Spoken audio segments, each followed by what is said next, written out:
देखिए टॉपिक डालो, देखो बेटा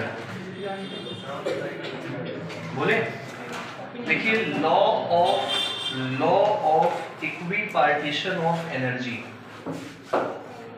law of equipartition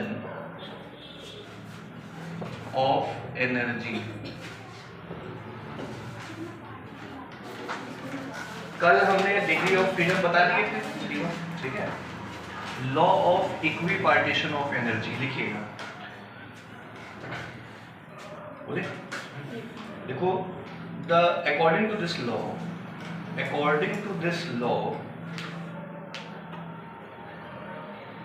the total kinetic energy of gas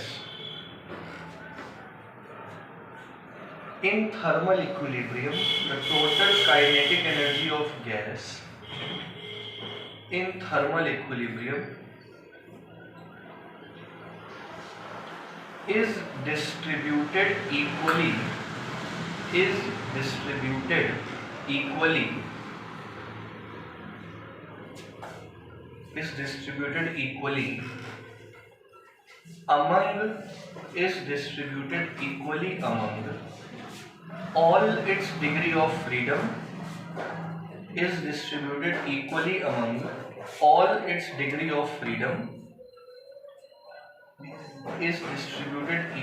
among all its degree of freedom,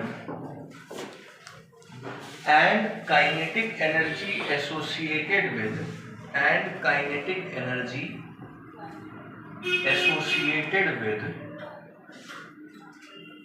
each degree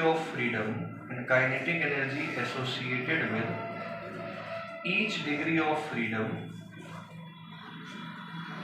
is half kT।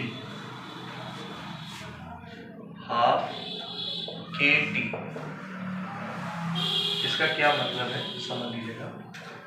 देखो बेटा, जैसे एक गैस मॉलिक्यूल है, सुनना, एक गैस मॉलिक्यूल है से हीलियम, सुन रहे, हीलियम का हीलियम की गैस मॉलिक्यूल है। जैसे इस गैस मॉलिक्यूल की एनर्जी मान ली हमने 30 किलो जूल पर मोल है, सही है। इसके कितने डिग्री ऑफ फ्रीडम होते हैं? 3, 1, 2, 3 डिग्री ऑफ फ्रीडम होते हैं, एक्स डायरेक्शन में, वाई डायरेक्शन में और जेड में। तो हर डिग्री ऑफ फ्रीडम की एनर्जी 10 किलो जूल और 10 किलो जूल पर मोल होगी। नहीं समझ में आया? जो भी एनर्जी होगी गैस मॉलिक्यूल की, वो एनर्जी उनके डिग्री ऑफ फ्रीडम्स में बराबर बढ़ेगी। That is law of equipartition of energy का पार्टीशन बराबर करेगा। नहीं समझ में आया? और हर डिग्री ऑफ फ्रीडम पे एनर्जी होगी कितनी? Half kT। इसमें हाफ kT, इस पे हाफ kT, इस पे हाफ kT, तो हीलियम के मॉलिक्यूल के लिए 3 × हाफ kT। नहीं समझ में आया? डिग्री ऑफ फ्रीडम से मल्टीप्लाई कर देंगे हम लोग, ठीक है। तो समझ गए ना? ठीक है, दिखना है क्या चीज? ठीक है,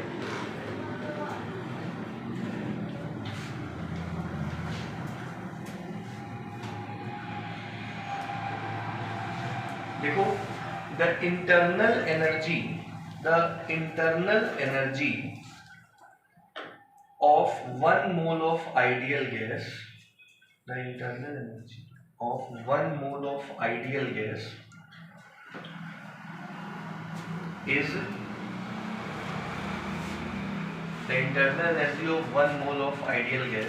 is देखो समझो, नजरे बोर्ड पे रखना, ये energy of each degree of freedom की एनर्जी है हाफ kT, सही है। तो एनर्जी ऑफ ईच मॉलिक्यूल क्या होगा? Half FKT। ये कैसे आया समझ में आया? एक का ये है और एक मॉलिक्यूल में F डिग्री ऑफ फ्रीडम होते हैं, तो हाफ FKT हो गया। ये ईच मॉलिक्यूल के लिए हो गया। तो ईच मोल के लिए क्या होगा? मोल में K की जगह क्या आ जाता है, ये 1 मोल के लिए हो गया। तो energy associated with each mole degree of freedom, मतलब each mole molecule is half FRT, each molecule is half FKT, और हर डिग्री ऑफ फ्रीडम के लिए हाफ KT। ये ऐसे लिख लीजिए उसके नीचे।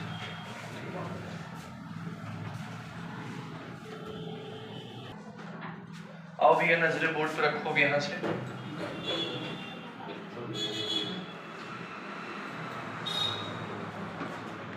देखो हमने जाना कि U का फॉर्मूला हो गया हाफ FRT 1 मोल गैस के लिए, सही। इसको हम डिफरेंशिएट करते हैं with respect to temperature, differentiating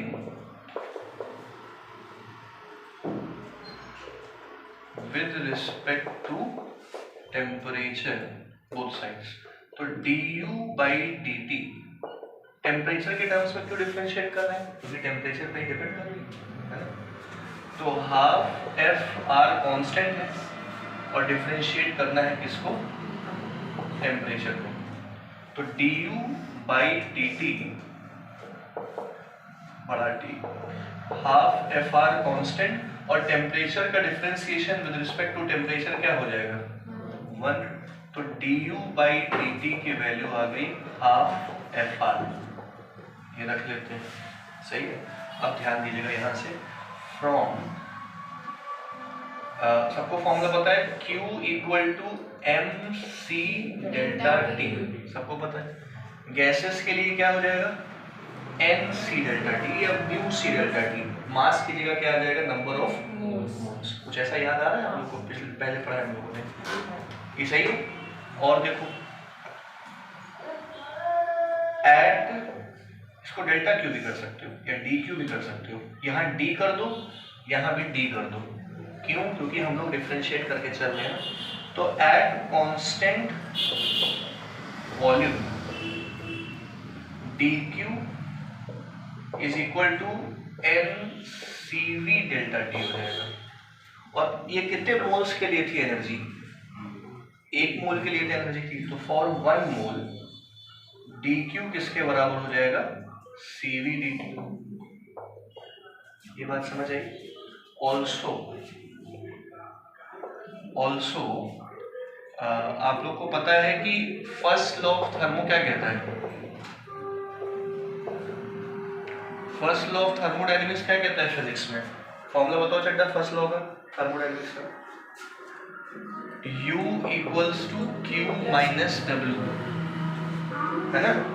तो du = dQ - dW, तो सबको पता है ना ये, eight constant volume, volume constant होगा तो वर्क डन क्या हो जाएगा, 0।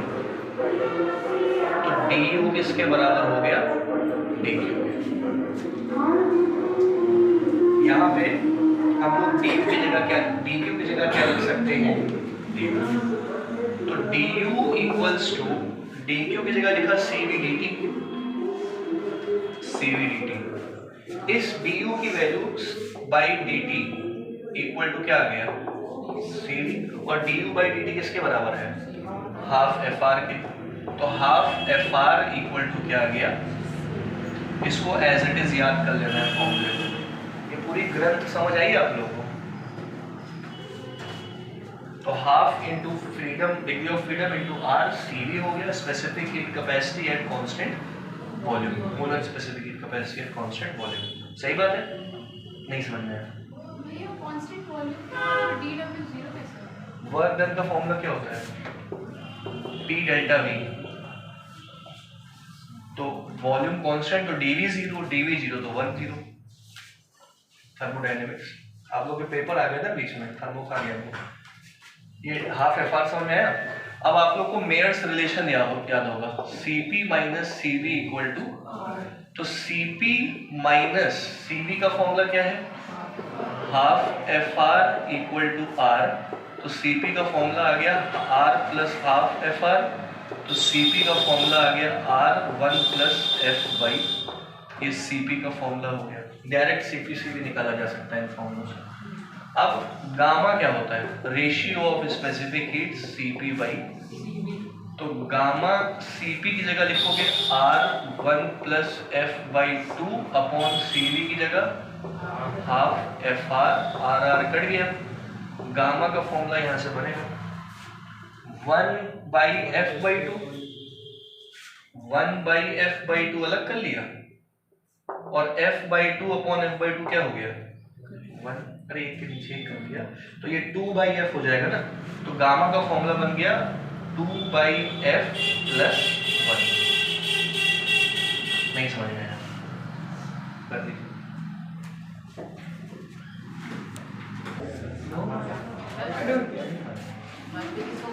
देखिए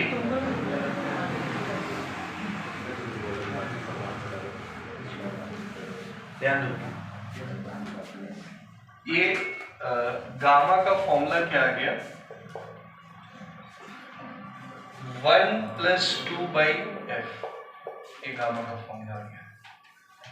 सही, गामा क्या है रेशियो ऑफ स्पेसिफिक हीट जो कि 1 प्लस 2/F आया। अब ये अलग अलग गैसेस के लिए हम लोग निकालेंगे। देखो और मोनो एटॉमिक गैस, एक काम करते हैं सभी चीजें कैलकुलेट कराते हैं धड़ाक से, ये हटा दें।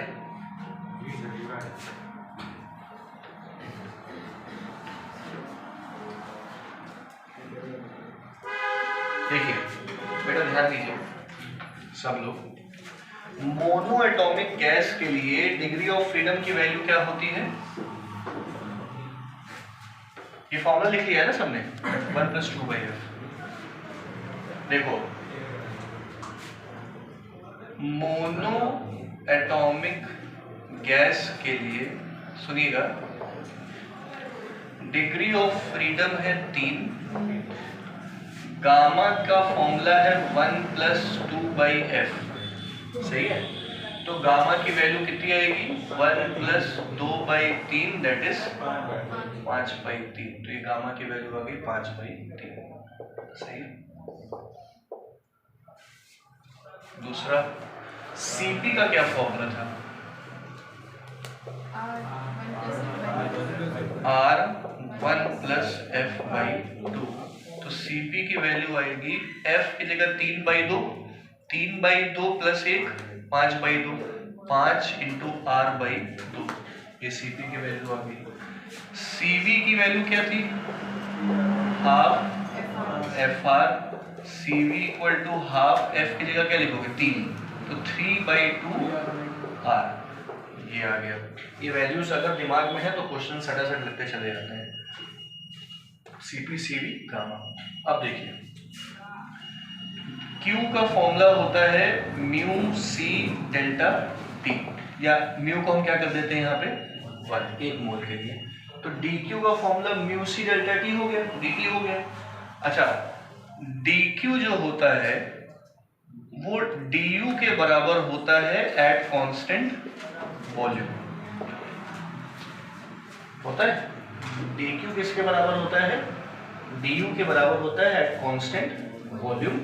तो du का फॉर्मूला Cv किसके बराबर है 3/2, या Cv की जगह ये लिखो हाफ FR dt, ये 1 मोल के लिए है और नंबर ऑफ मोल्स के लिए निकालने के लिए किससे मल्टीप्लाई कर दो n से मल्टीप्लाई कर दो, ये 1 मोल के लिए du का फॉर्मूला हो गया, सही है। और dq का फॉर्मूला क्या होगा, अच्छा du होता है तो Cv होगा और dq है तो मतलब क्या है Cp 1 मोल के लिए, सही है। और Cp का क्या फॉर्मूला है R1 प्लस F/2, तो 1 प्लस F/2 R dt, ये 1 मोल के लिए हो गया। और मोनो एटॉमिक में F की जगह हमें बस क्या लिख देना है, नहीं पढ़ ले पड़ा।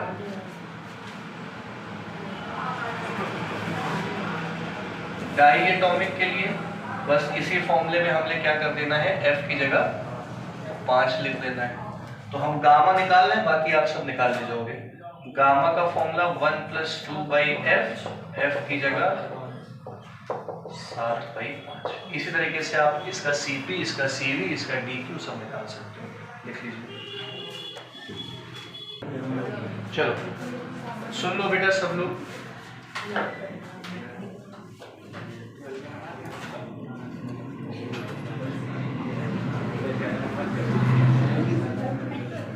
चलिए लिखिए topic mean free path. Mean free path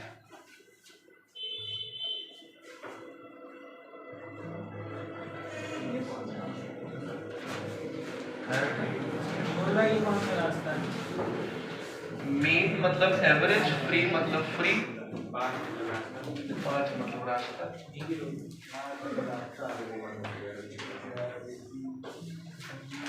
mean free path. अब आप ऐसा समझिए कि एक कंटेनर है, अभी तक हम लोग इस चैप्टर में यही तो पढ़ रहे हैं। एक कंटेनर है, इस कंटेनर के अंदर गैस मॉलिक्यूल्स हैं। क्या है ये? Gas molecules. ठीक है, ये गैस मॉलिक्यूल्स हमेशा एक कंटिन्यूअस रैंडम मोशन में रहेंगे। मॉलिक्यूल्स में है ना, मतलब गैस के अंदर कंटिन्यूअस रैंडम मोशन में रहेंगे। तो कंटिन्यूअस रैंडम मोशन में रहेंगे, वॉल्स ऑफ द कंटेनर से टकराएंगे, और क्योंकि वो दोनों एक दूसरे से भी क्या करेंगे, टकराएंगे, लेकिन पास आके क्या हो जाएंगे, रिपल्सिव फोर्स लगती है उनके बीच में। तो होता क्या है कि पहली बात तो collision between the molecules of gas inside a container is perfectly elastic, ये पहले भी पढ़ चुके हैं। ठीक है, अब होता क्या है यहाँ पे कि एक मॉलिक्यूल, मैंने आपको बताया था, कई बार कोलिजन करेगा, 1 2 3 4। एक बार कोलिजन करने का टाइम टोटल टाइम से क्या होगा, नेग्लिजिबल होगा, है कि नहीं है? वैसे ही होती है डिस्टेंस, ये पार्टिकल डिस्टेंस भी तो कवर करेगा। तो इसकी जो एवरेज डिस्टेंस ये कवर कर रहा है इसके पूरे लाइफ टाइम में, जितनी बार भी ये रैंडम मोशन कर रहा है, उसको मीन फ्री पाथ बोला जाता है। मीन फ्री पाथ एक्चुअली में क्या है, उसकी डेफिनेशन लिख लो। It is the average distance, it is the average distance covered by a molecule. It is the average distance covered by a molecule between two successive collisions. It is the average distance covered by a molecule between two successive collisions is called mean free path. Average distance covered by a molecule between two successive क्या कहते हैं, mean free path. समझ रहे हो?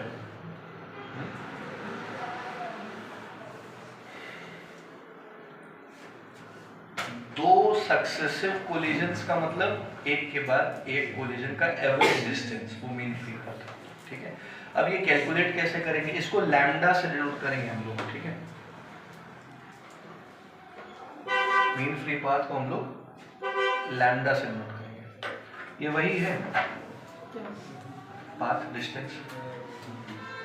ठीक है, तो अब हम लोग इतने सारे मॉलिक्यूल्स के नहीं लिए, थोड़ा काम आसान करने के लिए एक मॉलिक्यूल लेते हैं, थोड़ा सा कहानी लिखनी पड़ेगी इसमें। ठीक है, consider a molecule moving with speed v, है ना, consider a molecule moving with speed v। ठीक है, और बाकी मॉलिक्यूल्स स्टेशनरी हैं and the other molecules are at rest. हाँ, क्या बोला, समझ गए? एक मॉलिक्यूल क्या हो रहा है, मूव कर रहा है, और बाकी मॉलिक्यूल्स अभी फिलहाल क्या है, रेस्ट में। तो आप ऐसा समझिए कि पहले तो ये डायग्राम देख लो, ये डायग्राम, ये दो मॉलिक्यूल्स हैं जो आपस में कोलिजन करेंगे। इनका, इसका मास m, इसका मास m, और इनके सेंटर्स की डिस्टेंस क्या हो जाएगी, मास m, दोनों के सेंटर्स की दूरी क्या हो गई, d। और ये ओवरऑल एक मॉलिक्यूल बनाएंगे। टकराने पे मान लो ये क्या बनाते हैं, एक पूरा मॉलिक्यूल ऐसे। तो इसका रेडियस क्या होगा, d। नहीं समझे? अगर ये m मॉलिक्यूल है, ये m मॉलिक्यूल है, आपस में उन्होंने क्या किया, कोलिजन किया, इनके सेंटर्स की डिस्टेंस क्या है, d। ठीक है, अब इसको आप ऐसे समझो, चाहे इसको आप ऐसे समझो कि ये दोनों मॉलिक्यूल्स आपस में कंबाइन हो गए। ठीक है, और जो नया मॉलिक्यूल बना उसका डिस्टेंस क्या है, उसका रेडियस कितना है। क्यों ऐसा किया मैंने, कोलिजन करते समय भी वो थोड़ा बहुत डिस्टेंस ट्रेवल करेंगे ना, वो जब आपस में टकराएंगे एकदम चिपकेंगे नहीं, थोड़ा रिपल्शन होगा, थोड़ी दूरी होगी, लेकिन वो एक साथ रिपल्शन करते समय थोड़ी डिस्टेंस ट्रेवल करेंगे ना, तो हम मानेंगे कि ये दोनों मॉलिक्यूल एक ही मॉलिक्यूल बन गए। अरे है इलास्टिक कोलिजन, हम ऐसा अज्यूम कर रहे हैं, ठीक है ना। अब कोई समस्या इसमें? कोई समस्या? थोड़ा सा कहानी लिख लो। Let m is the mass, let m is the mass. अच्छा, इनके सेंटर्स की दूरी अगर d है तो ये d है, तो क्या ये भी d होगा? मतलब इसका मॉलिक्यूल का डायमीटर कितना हो गया? d। देखो, and d is the diameter of molecule, d is the diameter of, comma, volume of gas v, volume of gas v, and number of molecules n, and number of molecules n। अभी बनाना है, ठीक है। फिलहाल लिखिए क्या बोला हमने, volume को, बेटा वॉल्यूम को v बोला और नंबर ऑफ मॉलिक्यूल्स को क्या बोला? n। सही है, लिखो लिखो।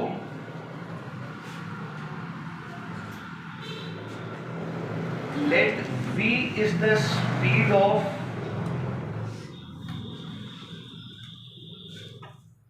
mass m, let v be the speed of mass m।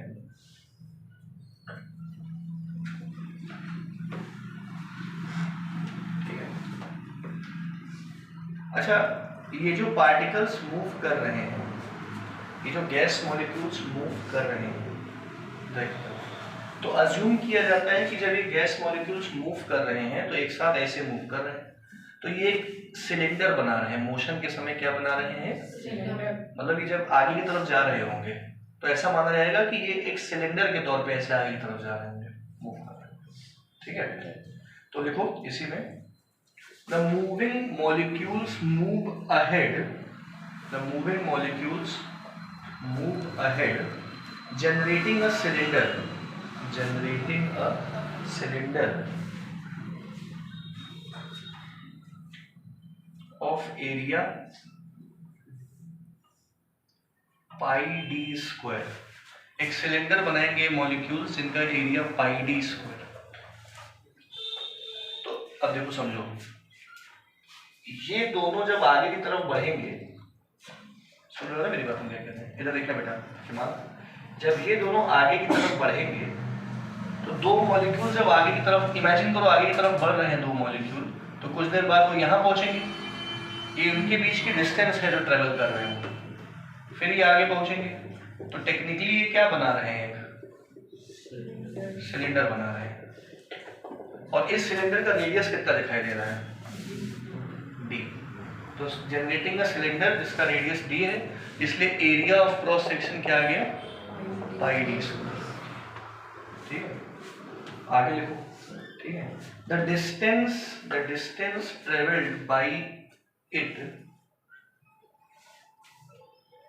In delta t seconds, the distance travelled by it in delta t seconds is v delta t। The distance travelled by it in delta t second is, ये देखो distance जो उन्होंने travel की टकराने के बाद, L equal to v delta t. Distance का फॉर्मूला है स्पीड इनटू टाइम। ठीक है, स्टॉप। हेंस पैराग्राफ चेंज करके चाहोगे तो, hence the volume of cylinder generated by moving molecule, volume of cylinder generated by moving molecule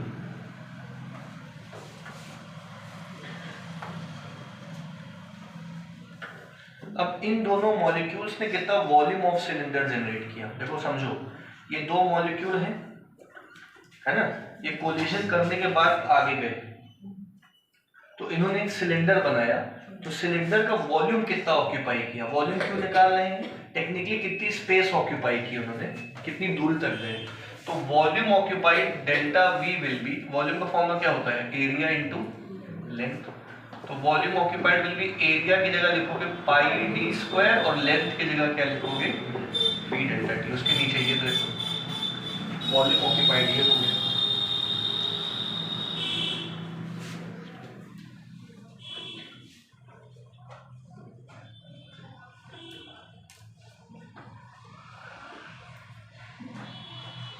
समझ गए? पैराग्राफ चेंज करो। नाउ अब ये हमने किस मॉलिक्यूल के लिए निकाला है? ये दो मॉलिक्यूल जो एक साथ चल रहे हैं, बात समझ में आ रही है?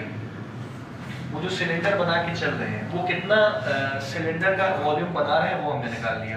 अब इसके अंदर कई मॉलिक्यूल्स होंगे। देखो, the number of molecules inside the cylinder, number of molecules inside the cylinder,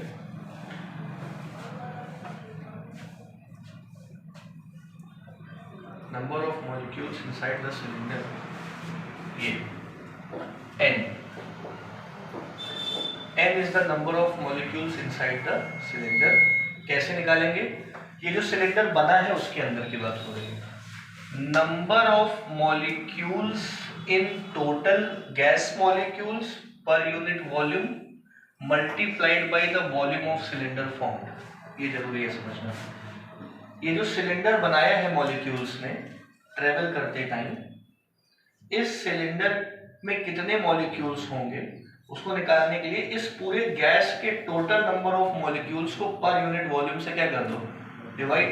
तो उतनी जगह का क्या आ जाएगा, वॉल्यूम। उसको रिक्वायर्ड वॉल्यूम से मल्टीप्लाई कर दो तो नंबर ऑफ मॉलिक्यूल्स आ जाएंगे रिक्वायर्ड जगह पे। ये टेक्निकली डेंसिटी जैसा है।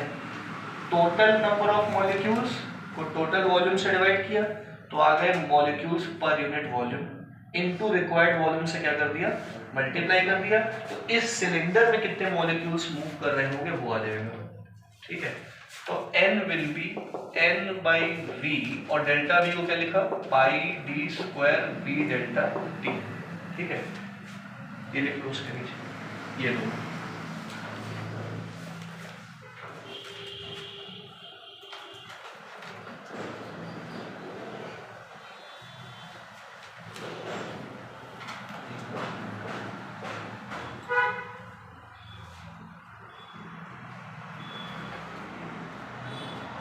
समझ गए?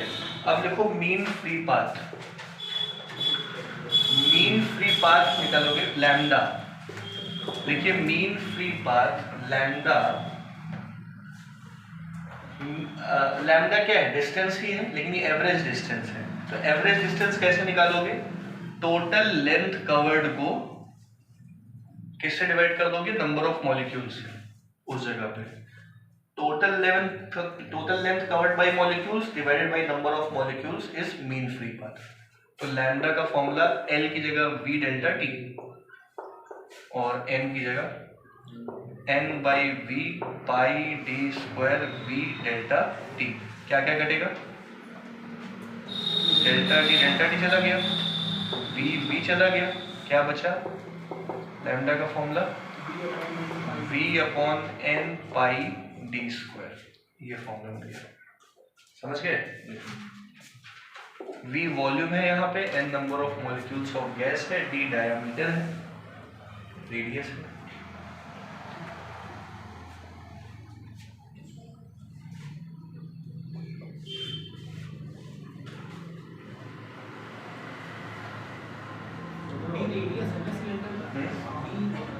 d रेडियस है सिलेंडर।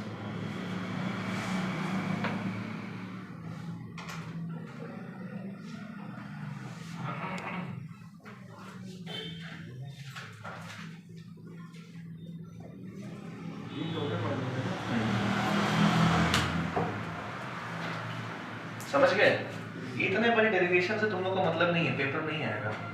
केवल ये जो लास्ट में फॉर्मूला बन के आ रहा है इससे मतलब है।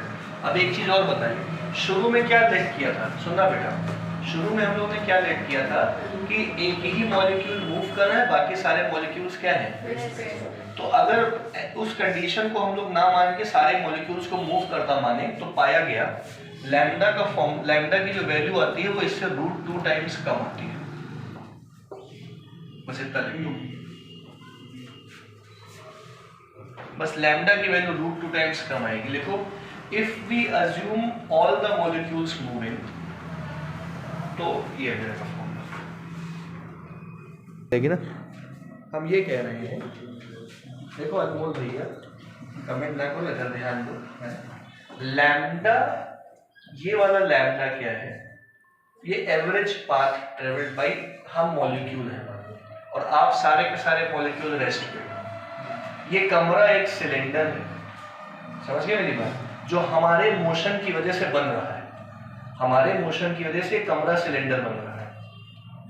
नहीं समझ पा रहे मेरी बात? आप सबके सब रेस्ट पे हो। हम टकराए वाजपेयी जी से, वाजपेयी जी नहीं मूव करेंगे, वो रेस्ट पे हैं। फिर उनसे टकराने के बाद हर्ष से हिमांश से इधर से इधर, ऐसे करते करते हमने जो है लेंथ कितनी कवर की?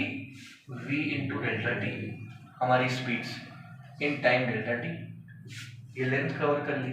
और इस लेंथ को कवर करते करते हमने इस सिलेंडर में बने n मॉलिक्यूल्स, आप सारे के सारे n मॉलिक्यूल्स से कोलिजन किया। तो हमारी टोटल लेंथ कवर्ड और हमारे टोटल कोलिजन्स से हमने अगर डिवाइड कर दिया तो दो कोलिजन के बीच की क्या आ जाएगी? Distance, that is lambda. नहीं पल्ले पड़ा तो L बाई एन मेन है। ये सब ज्ञान बहुत बेकार है। मेन क्या है?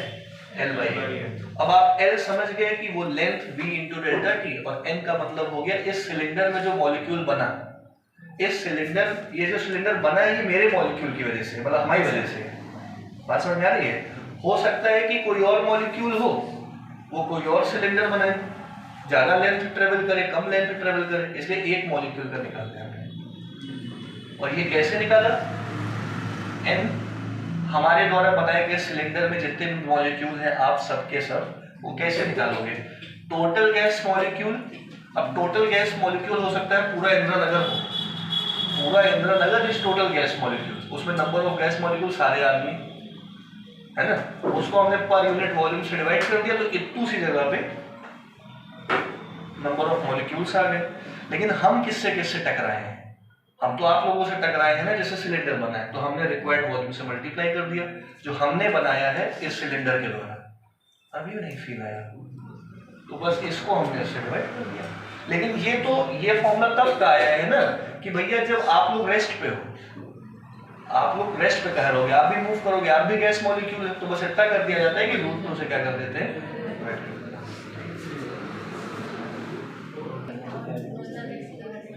आइए बेटा क्वेश्चन करते हैं सब लोग।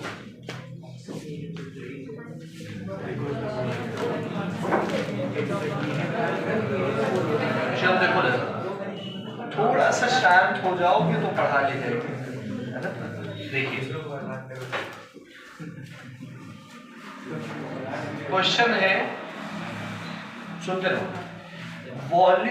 Volume of a gas molecule at pressure 1.2 into 10 raised to power 7 Newton per meter square and temperature 127 degree Celsius that is 400 kelvin is 2 litre.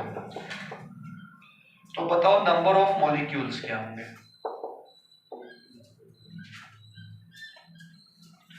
एक गैस में इतना प्रेशर लगाने से इस टेम्परेचर पे, और उसका वॉल्यूम क्या है? 2 लीटर। तो बताइए उस गैस में कितने मॉलिक्यूल्स होंगे? आंसर बताइए तुरंत। हाँ बताइए। हाँ तो भैया ध्यान दीजिए सब लोग, ये नंबर ऑफ मॉलिक्यूल्स निकालने थे। तो आप लोग के लिए फॉर्मूला पहले तो पता है सबको, PV इक्वल्स टू nRT होता है n मोल्स के लिए, PV इक्वल टू RT होता है 1 मोल के लिए, PV इक्वल टू KT होता है 1 मॉलिक्यूल के लिए, PV equals to n KT होगा n मॉलिक्यूल्स के लिए। तो कौन सा फॉर्मूला लगेगा यहाँ पे? PV इक्वल्स टू बड़ा n KT। तो P की जगह आप लोग लिखा 1.2 into 10 की पावर 7, वॉल्यूम की जगह क्या लिखा? 2। लीटर को मीटर क्यूब में चेंज करने के लिए 1000 से डिवाइड करा दो, into 10 की पावर -3, n निकालना है, k की वैल्यू कितनी होती है? 1.38 into 10 की पावर 24 into टेम्परेचर कितना है? 400 केल्विन। तो यहां से n की वैल्यू आएगी 4.3 इंटू 10 की पावर 24 मॉलिक्यूल्स हैं। किसका सही है, हाथ उठाओ। 4 लोगों का, 5 लोगों का। तो क्यों किया, समझ गए ना? ये तो आसान क्वेश्चन था। आगे बढ़ते हैं, चलिए। ये सब तो हमने होमवर्क में दिया था ना करने के लिए। होमवर्क तो आप भरोसा ही नहीं रखते हो होमवर्क पे, कहते हो ये तो बहुत आसान है। ये मैं क्या करूँ।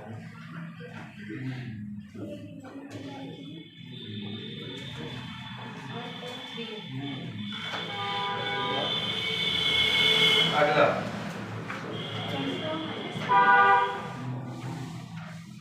देखो बेटा, mixture of H2 and He are filled in a closed volume.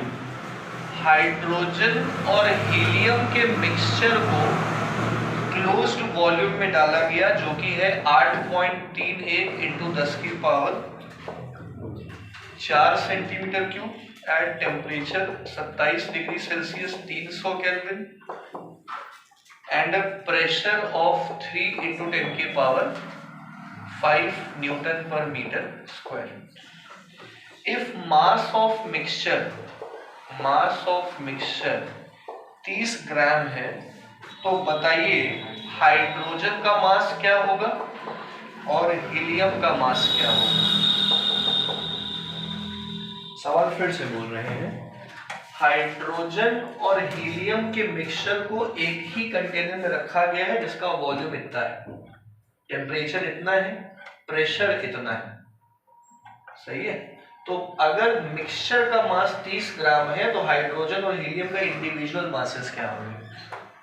करो, कैसे करोगे। फॉर्मूला आप सबको पता है, PV इक्वल्स टू क्या होता है, nRT।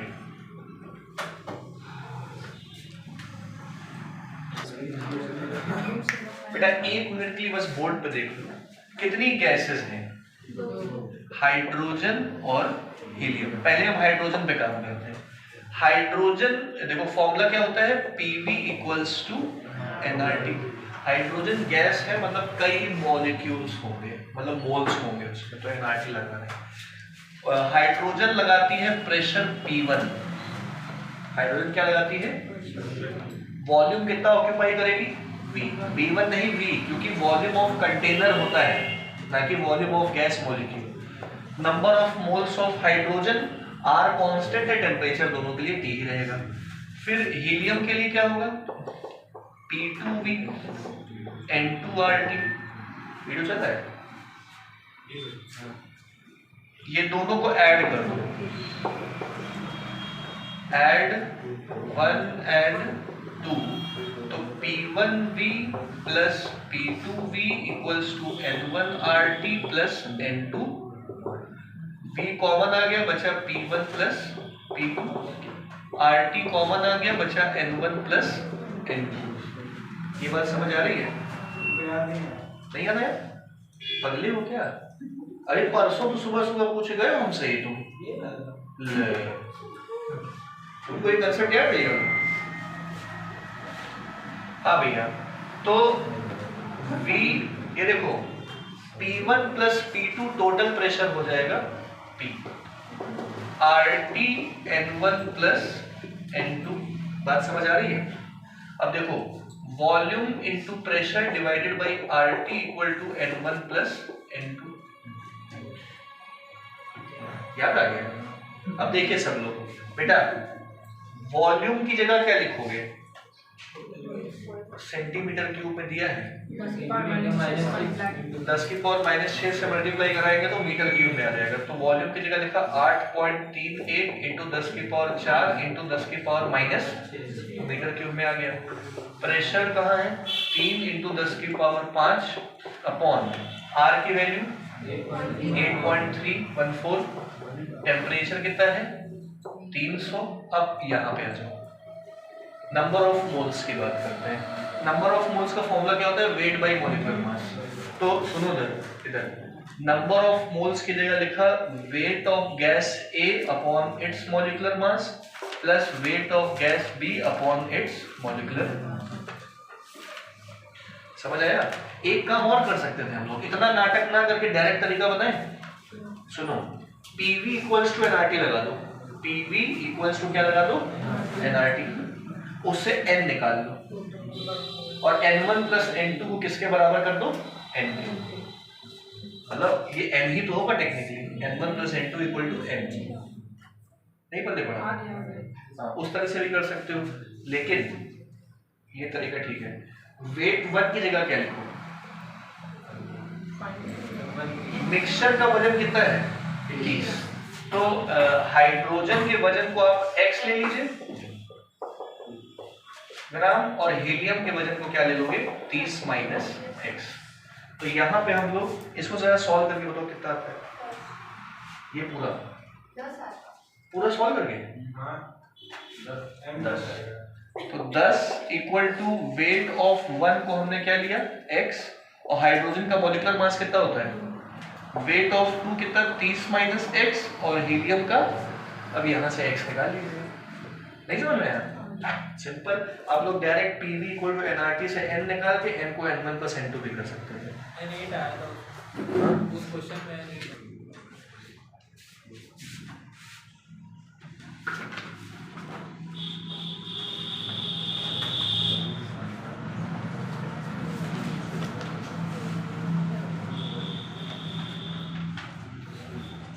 सवाल है, ये 1 से लेके 10 तक के जो क्वेश्चन है वो इसी PV equal to NRT concept पे है, एनकेटी के या केटी कंसेप्ट पे। क्वेश्चन 10 देखो जरा, 10 के बाद से यहाँ से आसान क्वेश्चन है। स्पीड ऑफ 4 मॉलिक्यूल्स दिया है, 4 मॉलिक्यूल्स की speed v, 2v, 3v, 4v, ये 4 मॉलिक्यूल्स की स्पीड दी है। हमें निकालनी है RMS speed and average speed. क्या क्या निकालनी है, आरएमएस स्पीड और एवरेज स्पीड। तो आरएमएस स्पीड का क्या फॉर्मूला बताया, पता है, under root v1 square plus v2 square plus v3 square plus v4 square, और जितने हैं कितने हैं, 4 से डिवाइड कर देना, आंसर आ जाएगा। और एवरेज कैसे निकालोगे, v plus 2v plus 3v plus 4v divided by देते हैं, बस एवरेज हो गया। नहीं समझ में आया?